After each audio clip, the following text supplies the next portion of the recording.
as the women walk down. Now, that's one of the nice things about coming here. There is such history here, Rowdy. It's a great place, and it's apparently a real push to get the Swimming Hall of Fame located here.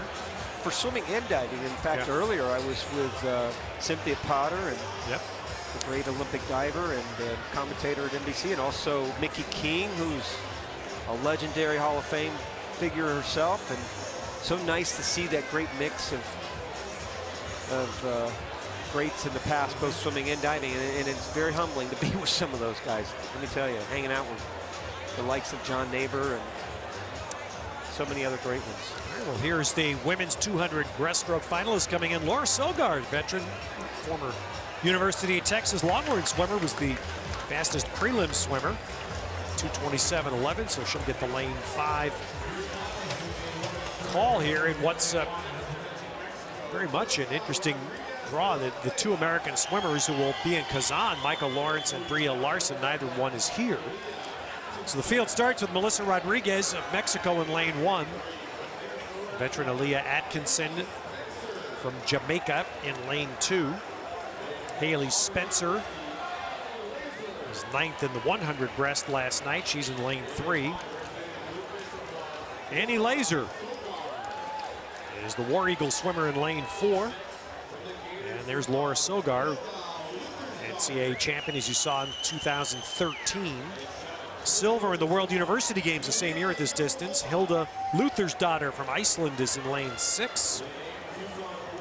But the swimmer to watch clearly is Yulia Yefimova.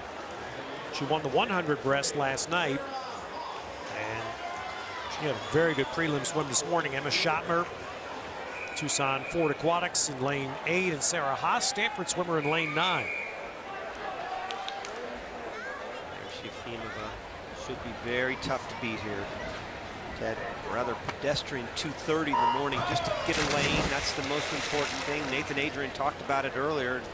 Can't take too many chances in the 50 to get a lane, but in the 200 breast you can play with it a little bit, and certainly somebody like Yefimova can go 2:30 and know confidently that she's going to make it in the final of that. She crushed the last 50 this morning. She went 36.6 in the last 50. Yeah, so way faster than anyone else. Yeah, and that's exactly, she's got that capability of kind of playing around. A good swim this morning, the prelims by Laura Sogar. Best time of 24, but to go 2:27, that's kind of what she needed to do to kind of gain that confidence that she needs to have at the end of the summer. She'll be swimming at the National Championships in San Antonio that you and I will be calling later on this summer. There is a gap, isn't there, if you just look at the times for the Americans with the rest of the world? A big gap there. You know, Michael Lawrence is the only swimmer that's ranked in the top 10 in the world, and that was last year. Nobody in the top 10 this year. And even in the Summer Nationals, you look at what the results were from last summer. Michael Lawrence won at 23, Larson's 24, Margalis was 25, and then it dropped to 29. Fourth place was 29, so this is an event that's just waiting for someone to kind of break out in, and it could be Sogar. She didn't even final in this event last summer. But swimming much better now, and you can see her. She is right there with the leaders. Yefimova was second, and Luthersdottir in between them. The Icelandic swimmer in lane 6 was in 3rd. Luthersdottir right above her, and then Sogar up there in the middle. So good. I think Yefimova, one of the things I like about her stroke is she just never sacrifices that great distance per stroke, per speed. It never seems to me that she's spinning her wheels. She's constantly grabbing that water, and so good at carrying that speed with that kick. Each stroke that she has doesn't let the arms get in the way necessarily, but she gets a lot out of that pull. Great rhythm to her stroke, and just like you said she did in the prelims, look at her take off here. Well, she just flipped here at the second 100. She just, the third 50, she just switched it on and comes in to win easily. So a story that, you know, certainly in the swim world is a lot of conversation about this. She's just coming off a 16-month doping ban, but comes back with enough time to get herself prepared for an Olympics next year. That's interesting, given the way we've seen her swim here. Very close at the 100 anyway. Sogar on the top, Luther's daughter from Iceland right there in the middle, and then Yefimova toward the bottom.